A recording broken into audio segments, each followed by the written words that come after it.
तीन और लोगों की कोरोना से मौत। प्रदेश भर में 124 संक्रमित। हिमाचल प्रदेश में बुधवार को तीन और लोगों की कोरोना से मौत हुई है। ऊना की 57 वर्षीय महिला की मौत के बाद कोरोना रिपोर्ट पॉजिटिव आई है। वहीं सोलन जिले में कोरोना पॉजिटिव 80 वर्षीय बुजुर्ग और नालागढ़ से पीजीआई चंडीगढ़ रेफर किए गए 56 वर्षीय व्यक्ति ने दम तोड़ दिया। प्रदेश में अब तक 44 लोग कोरोना से जान गंवा चुके हैं। हिमाचल प्रदेश में बुधवार को 124 कोरोना पॉजिटिव मामले आए हैं। सोलन में 37, कांगड़ा में 28, किन्नौर में 15, शिमला में 13, ऊना में 11, चंबा में 9, सिरमौर में 7 और बिलासपुर कुल्लू में 2-2 कोरोना पॉजिटिव मामले आए हैं। 70% सिलेबस के आधार पर होंगी परीक्षाएं। शिक्षा विभाग की बैठक में फैसला। कोरोना महामारी में बंद चल रहे स्कूलों के कारण प्रदेश के सरकारी स्कूलों में 9वीं से 12वीं कक्षा की वार्षिक परीक्षाएं 70% सिलेबस के आधार पर ली जाएंगी। सीबीएसई की तर्ज पर हिमाचल सरकार ने वार्षिक परीक्षाओं के लिए 30% सिलेबस कम तो कर दिया, लेकिन इस 30% सिलेबस को पढ़ाया जाएगा। इस सिलेबस की परीक्षाएं शिक्षक अपने स्तर पर लेंगे। परीक्षाओं के लिए घटाए गए 30% सिलेबस की विस्तृत जानकारी आने वाले दिनों में स्कूल शिक्षा बोर्ड धर्मशाला जारी करेगा। प्रश्न पत्रों में 30% वैकल्पिक प्रश्न भी दिए जाएंगे। सभी कक्षाओं की परीक्षाएं मार्च में ली जाएंगी। फरवरी में होने वाले विभिन्न कक्षाओं के प्रैक्टिकल अप्रैल में होंगे। पबजी समेत 118 ऐप्स पर लगा बैन। भारत सरकार ने इको डिजिटल स्ट्राइक करते हुए पबजी मोबाइल गेम समेत 118 ऐप्स पर प्रतिबंध लगाया है। इससे पहले भी सरकार कई ऐप्स पर प्रतिबंध लगा चुकी है। कुछ दिन पहले पबजी मोबाइल ऐप पर बैन की बात सामने आई थी, लेकिन सरकार की ओर से पुष्टि अब हुई है। पबजी को लेकर भारत में लंबे समय से विवाद है। की हरकतों पर राज्य सरकार की भी पैनी नज़र। मुख्यमंत्री जयराम ठाकुर ने कहा कि हिमाचल के साथ सटी चीन की सीमा को लेकर राज्य सरकार भी सजग है। चीन की हरकतों पर पैनी नज़र रखी जा रही है। किसी भी प्रकार की घुसपैठ को बर्दाश्त नहीं किया जाएगा।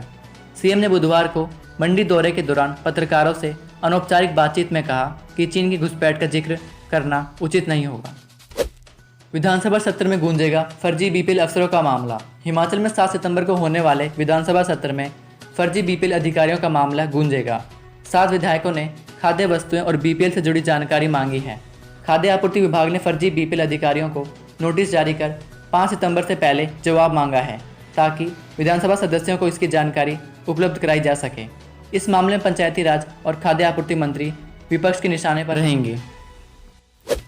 हिमाचल के 4 जिले नशे की चपेट में। केंद्र सरकार से जारी हुई रिपोर्ट में खुलासा। हिमाचल के कुल 12 में से 4 जिले शिमला, कुल्लू, चंबा और मंडी नशे की चपेट में हैं। केंद्र सरकार से जारी हुई नशा मुक्त भारत की वार्षिक एक्शन प्लान की रिपोर्ट में यह खुलासा हुआ है। इन जिलों में अब नारकोटिक्स कंट्रोल ब्यूरो, स्वास्थ्य विभाग और सामाजिक न्याय एवं अधिकारिता विभाग की ओर से संयुक्त तौर पर नशा मुक्ति का अभियान चलाया जाएगा।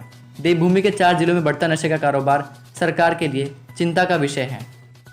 एचपीयू में बीटेक कोर्स में अब मेरिट आधार पर मिलेगा प्रवेश। प्रदेश विश्वविद्यालय ने यूनिवर्सिटी इंस्टीट्यूट ऑफ टेक्नोलॉजी में शैक्षणिक सत्र 2020-21 में प्रवेश परीक्षा न करवाने का फैसला लिया है। संस्थान के 5 बीटेक कोर्स में अब जमा 2 के प्राप्तांक के आधार पर बनने वाली मेरिट से प्रवेश दिया जाएगा। संस्थान के निदेशक प्रोफेसर पीएल शर्मा ने माना कि कोरोना संक्रमण के खतरे को देखते हुए प्रवेश परीक्षा करवाने का फैसला बदला गया है। छात्र कल्याण निधि से खरीद डाली फूलों की टोकरी, खाद और कुर्सियाँ। राजकीय औद्योगिक प्रशिक्षण संस्थान शाहपुर में छात्र कल्याण निधि के बजट से ही फूलों की टोकरी, खाद और कुर्सियां खरीदी गई। आईटीआई शाहपुर में पानी की सुविधा दिलाने को भी प्रशिक्षुओं का पैसा खर्च कर दिया गया। यही नहीं, इस संस्थान में उस दौरान आईपीएच महकमे को भी छात्र निधि से 5 लाख रुपए दे दिए गए थे, जिससे पानी का प्रबंध किया गया। बहुतकनीकी संस्थानों में इस बार मेरिट पर मिलेगा दाखिला, नहीं होगा एंट्रेंस। बहुतकनीकी संस्थानों में सत्र 2020-21 के लिए इस बार एंट्रेंस टेस्ट नहीं होगा। संस्थानों में प्रथम वर्ष में प्रवेश के लिए इच्छुक अभ्यर्थियों की 10वीं कक्षा में प्राप्त अंकों के आधार पर मेरिट लिस्ट बनाई जाएगी। दूसरे वर्ष में प्रवेश के लिए आईटीआई और जमा 2 के साइंस विषय में प्राप्त अंकों के आधार पर मेरिट बनेगी। कोविड-19 के कारण प्रदेश तकनीकी शिक्षा बोर्ड इस बार प्रवेश परीक्षा नहीं लेगा। बेअसर रहा येलो अलर्ट। पूरे प्रदेश में साफ रहा मौसम। हिमाचल में बुधवार के लिए जारी किया गया भारी बारिश का येलो अलर्ट बेअसर रहा। बुधवार को प्रदेश भर में मौसम साफ रहा। धूप खिलने से अधिकतम तापमान में 1 से 2 डिग्री की बढ़ोतरी भी दर्ज हुई। मौसम विज्ञान केंद्र शिमला ने वीरवार के लिए भी प्रदेश के 6 मध्य पर्वतीय जिलों शिमला, सोलन, सिरमौर, मंडी, कुल्लू, चंबा और 4 मैदानी जिलों ऊना, बिलासपुर, हमीरपुर और कांगड़ा के कुछ क्षेत्रों में भारी बारिश होने की चेतावनी जारी की है। पूरे प्रदेश में 8 सितंबर तक मौसम खराब बना रहने का पूर्वानुमान है। नगर पंचायतों और नगर परिषदों के चुनाव एक साथ करवाने की तैयारी। हिमाचल की नई नगर पंचायतों और नगर परिषदों के चुनाव एक साथ करवाने की तैयारी जोर शोर से की जा रही है। राज्य के म्यूनिसिपल एक्ट में नई नगर पंचायतों और नगर परिषदों के चुनाव कराने को 2 साल का समय देने का प्रावधान है, लेकिन अब सभी के चुनाव एक साथ कराए जाने हैं। हिमाचल चुनाव आयोग सभी 55 नगर पंचायतों और नगर परिषदों के चुनाव एक साथ कराने पर ध्यान केंद्रित किए हैं। पांगी के सेचू नाले में बह गई 2 सगी बहनें, नहीं लग पाया सुराग। पशु चराने गई 2 सगी बहनें पांगी के सेचू नाले में बह गई। दोनों का अभी तक कोई सुराग नहीं लग पाया है। एसपी चंबा अरुल कुमार ने बताया कि पुलिस ने दोनों की तलाश के लिए अभियान छेड़ रखा है। जानकारी के अनुसार 30 अगस्त शाम पुलिस थाना पांगी में साली के उपप्रधान ने सूचना दी कि गांव हिल्लोर की 2 लड़कियां घर से पशु चराने गई थी, लेकिन अगले दिन भी सुबह तक नहीं लौटी। पीजी डिप्लोमा कोर्स परीक्षाओं का शेड्यूल जारी। पीजीडीसीए द्वितीय सेमेस्टर रेगुलर और प्रथम सेमेस्टर रीअपेयर की परीक्षाएं 25 सितंबर से 3 अक्टूबर तक चलेंगी। PG diploma in personal management and labour welfare की दूसरे सेमेस्टर रेगुलर की परीक्षा 25 और 28 सितंबर, प्रथम सेमेस्टर रीअपेयर की परीक्षा 29-30 सितंबर, PG diploma in adult education द्वितीय सेमेस्टर की परीक्षा 23-25 सितंबर, प्रथम सेमेस्टर रीअपेयर की परीक्षा 26, 28 और 29 सितंबर चलेगी। सरकार को यूजी विद्यार्थियों को प्रमोट करने का प्रस्ताव भेजेगा एचपीयू। इसी की बैठक में लिया फैसला।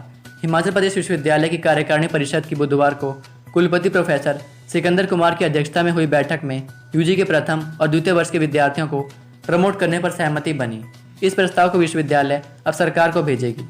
इससे करीब 70,000 विद्यार्थी बिना परीक्षा दिए अगली कक्षा में प्रमोट होंगे। SREBTP योजना से मिलेगा लाखों लोगों को रोजगार। State rural engineering based training program योजना से प्रदेश के लाखों बेरोजगारों को रोजगार मिलेगा। अभी तक योजना का लाभ आरक्षित वर्ग को ही मिल रहा था। अब अनारक्षित वर्ग के गरीब लोग भी इसमें शामिल किए जाएंगे। इन्हें विभिन्न क्षेत्रों से जुड़े प्रशिक्षक 1 साल तक का प्रशिक्षण देंगे। इसके बाद बेरोजगार अपना काम शुरू कर स्वावलंबी बन सकेंगे। इसके लिए सरकार 7,000 तक की वित्तीय मदद देगी। जेई इलेक्ट्रिकल भर्ती का परीक्षा परिणाम घोषित। कर्मचारी चयन आयोग हमीरपुर ने पोस्ट कोड 663 में जेई इलेक्ट्रिकल भर्ती का परीक्षा परिणाम घोषित कर दिया है। आयोग ने 214 अभ्यर्थियों को सफल घोषित किया है। आयोग के सचिव डॉक्टर जितेंद्र कंवर ने बताया कि आयोग ने जून 2018 में इन पदों को भरने के लिए आवेदन मांगे थे। इसके बाद 18 नवंबर 2018 को लिखित परीक्षा, जबकि अप्रैल 2019 में मूल्यांकन परीक्षा